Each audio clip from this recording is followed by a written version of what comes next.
Hey there guys, and welcome to FlowDNA's lockdown tutorial series. Today we're going to be looking at how to make some basic sock poi. Firstly, what you'll need: 200 grams of rice. You can also use birdseed or even sand if you want. Then you're going to need 2 plastic bags. Sandwich bags, Ziploc bags, or even just scrap pieces of plastic will do just fine. If you don't want to use plastic bags, you can use some ankle-high odd socks. Finally, you can get a use out of these things.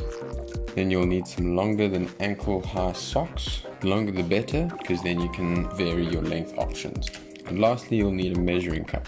Half a cup is about 100 grams of rice, so you can use more or less depending on how heavy you want your poi to be. We're going to measure out 1 cup of rice. Make sure that you level it off so that your measurements will be consistent for your weights. Then if you are using the plastic bags as weights, you're going to fill up your plastic bag, get it all the way to the end. Make sure that you fill it up loosely so that it won't hurt when you hit yourself. What I'm doing here with this long bag is twisting and folding it to avoid having some excess at the end. Tie a knot on the last fold over and you'll have yourself a little plastic weight.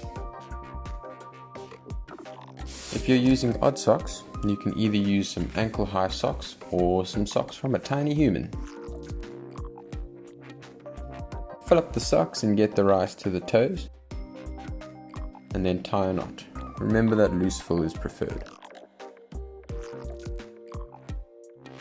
Now you can take your sock weights or your plastic weights and pop them into your long socks. Get the weights all the way to the toes, and then tie a knot on the opposite side of the sock. This will be your handle. Repeat that step with the other long sock, and you'll have yourself a pair of poi.